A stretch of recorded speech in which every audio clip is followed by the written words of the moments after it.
मराठी माणसाची ही शेवटची निवडणूक आहे. मी असं का बोलतोय आणि का हे सगळं हे आपल्या महाराष्ट्राच्या अवतीभोवती, आपल्या मुंबईच्या अवतीभोवती हे काय चालू आहे, अदानीचं काय चालू आहे, बीजेपी वाल्यांचं काय चालू आहे. मराठी माणूस शांत बसलाय. मराठी माणसाला अजून माहिती नाहीये. कालचं राजसाहेबांचं भाषण मित्रांनो नक्की बघा. मी माझ्या प्रत्येक मित्राला, मैत्रिणीला किंवा माझ्या इंस्टाग्रामवरती लोकांना सांगतोय की राजसाहेबांचं कालचं भाषण बघा. कालचं राजसाहेबांचं भाषण होतं म्हणजे अप्रतिम. आतापर्यंत जेवढे भाषण झाले राजसाहेबांचं त्यातलं कालचं भाषण म्हणजे हे काय बोलतात ना, लोकांची डोळे खोलणारं भाषण होतं. काय हाल चालू आहे महाराष्ट्राचं आपल्याला काही समजत नाही. आपल्या आजूबाजूला आपण फक्त रोज कामं करतोय. आपण असं वाटतंय की दोन सुखाचे घास भेटतात म्हणून झालं, पण असं नाहीये मित्रांनो. मराठी माणसाच्या अवतीभोवती काय घडतंय हे तुम्हाला कालच्या भाषणामधून समजलं असेल.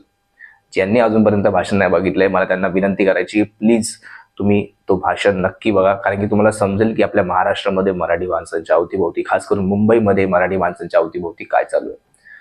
एक सविस्तर मी तुम्हाला सांगतो मित्रांनो की गौतम अदानी जे आहेत ते 2014च्या आधी एवढे श्रीमंत नव्हते अंबानी एवढे. कारण की अंबानी जे आहेत ते नरेंद्र मोदीजींच्या पहिल्यापासूनच श्रीमंत होते. 2014 नंतर जेव्हा मोदी सरकार सत्तेत आलं त्यानंतर जेव्हा प्रधानमंत्री बनले त्या सगळ्या गोष्टी चालू आल्या. म्हणजे अदानीची संपत्ती वाढायला लागली आणि मग ऊट-सूट जमिनी घेतात. ऊट-सूट मुंबईमध्ये तर बोलूच नका. तर पालघरचा रिजन झाला, तर त्यात काय ते बंदर ओपन करतायत तिकडे, परत नवी मुंबईचा एअरपोर्ट. हे सगळं का होतंय? मराठी माणसाच्या थडग्यावरती बसून तुमच्या नाकावरती टिचून हे सगळं का होतंय ह्याचा विचार आपण काहीतरी केला पाहिजे. बघा, प्रगतीला कोणाचा विरोध नाही. एअरपोर्ट झाला पाहिजे, निश्चित झाला पाहिजे. कोणी असं त्याच्यावरती पाठी बोलत नाही. पण का नवी मुंबई साईडलाच एअरपोर्ट होतो? का ती बुलेट ट्रेन बनते? त्याचा शेवटचा स्टॉप हा गिफ्ट सिटी जी इकडून मुंबईवरून गुजरातला नेली अहमदाबादला. हे सगळं का होतंय आपण विचार केला पाहिजे मराठी माणूस म्हणून. कारण की आपल्या 106 हुतात्म्यांनी बलिदान उगाच नाही दिलंय. जे बलिदान त्यांनी दिलं ते आपल्याला सांगण्यासाठी दिलं की हे जे गुजराती धनिक आहेत त्यांचं पहिल्यापासून स्वप्न आहे की मुंबई ही मराठी माणसांची नाही व्हायला पाहिजे आणि ती गुजरातला न्यायला पाहिजे. सगळ्यात पहिले जे बोलणारे होते की बाबा मुंबई मराठी माणसं नाही, मुंबई गुजरातची आहे, हे बोलणारे कोण होते? विरोध केला त्यांनी सरदार वल्लभभाई पटेल, ज्यांना आपण काय बोलतात ना, आयरन मॅन ऑफ इंडिया बोलतो. म्हणजे आज त्यांच्याकडे आपण आदर्शाने बघतो, पण त्यांनीच आपल्या मुंबईवरती आधी हात टाकलेला हे विचार करताना पण मला कसं तरी वाटते बोलताना. मित्रांनो, म्हणजे खरंच सांगतोय की हे कृपाशंकर सारखे, मी तुम्हाला 4-5 मुद्दे सांगतो, मग तुम्हाला क्लिअरपणे समजेल की काय अवतीभोवती चालू आहे आपल्या. हे कृपाशंकर त्या दिवशी तो मीरा भाईंदरमध्ये आला, तो काय बोलला की बाबा इकडचा महापौर हा उत्तर भारतीय होईल. अरे तुमची लायकी आहे काय बोलायची? मराठी माणसाच्या नाकावर टिचून, म्हणजे मराठी माणूस अजूनपर्यंत थंड काय मला समजतं, तुमच्या नाकावर टिचून हे लोक बोलतात. ते तुम्ही कोणत्याही राज्यात जा, मला उत्तर भारतीय, मला गुजराती लोकांना विचारायचं आहे की तुमच्या राज्यात कोणता मराठी महापौर किंवा कोणता मराठी साधा नगरसेवक तरी भेटतो का? मग आमच्या राज्यात का आम्ही हे सहन करायचं? आणि आमच्या राज्यात जर आम्ही हट्ट करतोय की मराठी महापौरच झाला पाहिजे, त्याच्यात काय चुकीचं आहे? आणि बीजेपी वाल्यांना बोलायला जमत नाही की बाबा हिंदू तर बोलतात, त्याला मराठी हा हिंदू नाहीये का?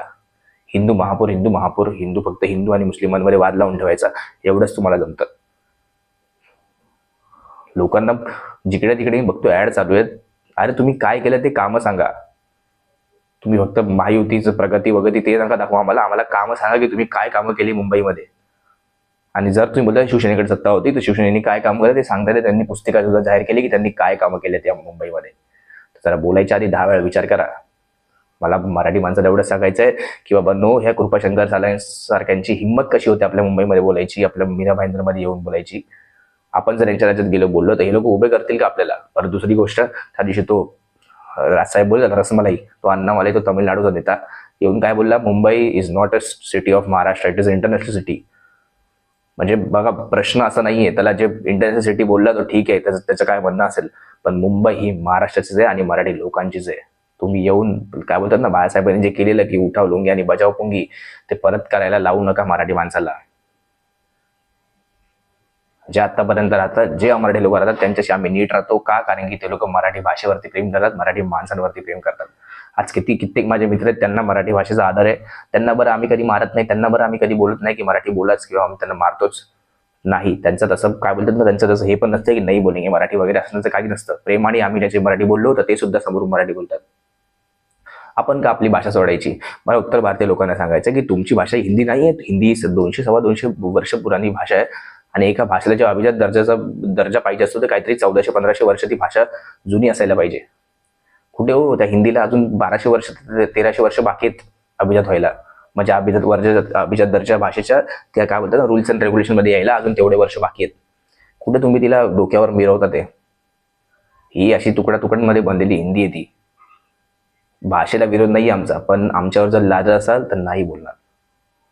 मला मराठी माणसाला एवढंच सांगायचं आहे की बाबा तुम्ही जागे व्हा. हे बाहेरचे येऊन तुमच्या काय बोलतात थडग्यावरती बसतील आणि मग तुम्ही ते लोक काही बोलतील बाबा. उद्या जर एकतर त्यांच्या सेंट्रलमध्ये सत्ता आहेच, राज्यामध्ये सत्ता आहेच, जर महानगरपालिकेमध्ये सत्ता आली तर मग तेच बोलतील ते लोक की बाबा नगरसेवक आमचा, आमदारही आमचा, खासदारही आमचा. म्हणजे मला समजत नाही मला मराठी माणसाचे एवढे आमदार खासदार बीजेपीमध्ये त्यांना अजूनपर्यंत कशी जाग नाही येते की बाबा जे अदानीचं चालू आहे सगळ्या गोष्टी. मी खास करून राजसाहेबांचा तो व्हिडिओ टाकणार आहे डिस्क्रिप्शनमध्ये, नक्की बघा मित्रांनो. तेव्हा तुम्हाला समजेल की काय आपल्या महाराष्ट्रात घडतंय. खरंच मला 5-6 मुद्दे फक्त मी तेच या व्हिडिओमध्ये सांगणार आहे तुम्हाला मित्रांनो, की सगळ्यात पहिलं तर मराठी भाषेचा जो वाद झाला तो कशाला झालेला ह्याचा विषय तुम्ही लक्षात घ्या.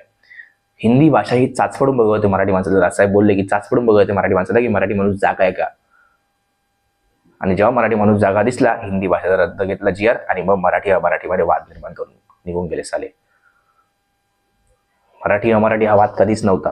आता एक बघा मुंबईचा ना एक फुगा आहे समजा, आणि या फुगाची कॅपॅसिटी भरली आहे, आता तो फुटल्याचं समजा. किती किती लोक आता मुंबईमध्ये अजून येतील, किती लोकांना मुंबईने पोचलं पाहिजे मला सांगा.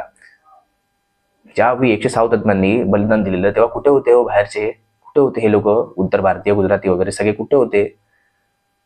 आज यांचं हिंमत होते बोलायची की आमचाच महापौर आणि काय आणि ते. हे जे पहिल्यापासून राहतात त्यांचा आम्हाला विरोध नाही, पण जे आता अजून पण गेल्या 4-5 वर्ष येतात हे मतदार म्हणून येतात हे एवढं लक्षात ठेवा मराठी माणसांनी. आज जर मराठी माणसांनी एकजूट दाखवलं नाही तर उद्या हे एकजूट दाखवायला आहेच, आणि मग बीजेपी निवडून आली की मग संपलंय सगळं मराठी माणसाचं, आणि मग आपण काहीच करू शकत नाही.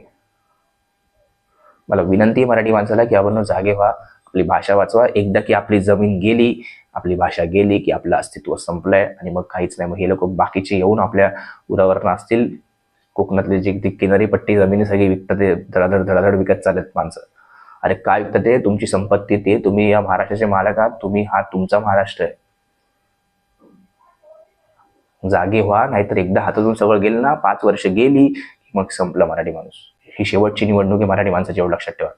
यावेळी जर मराठी माणूस गाफील राहिला तर मग एवढं सांगायचं की गाफील राहू नका. आपल्या आजूबाजूला काय होतंय आता, 15 तारखेला इलेक्शन आहे, 16 तारखेला निकाल आहे. 15 तारखेला काय बोलतात ना, एकदम जल्लोषात प्रत्येकाने उतरायचं रस्त्यावरती.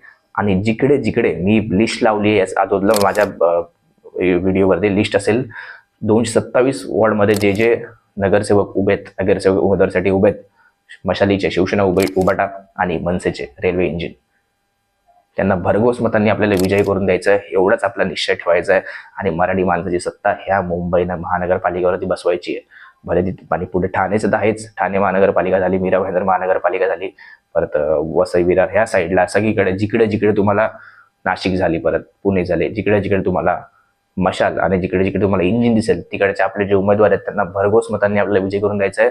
आणि तेव्हाच कुठे जेव्हा मराठी महापौर जेव्हा त्या महानगरपालिकेवरती बसेल ना, आणि मग हे बाहेरच्या अदानी वदानी येतील आणि जेव्हा ते सही लागते की बाबा आम्हाला इकडे जमीन घ्यायची विकत मुंबईमध्ये, तेव्हा महानगरपालिकेतला महापौर धुडकावून लावू शकतो. बघा मित्रांनो, एक शेवटची इच्छा आहे माझी एवढीच मला, आणि जेवढे पण युट्यूबर्स आहेत मराठी, मला त्यांना पण सांगायचं की जागे व्हा आणि या गोष्टीवरती बोला.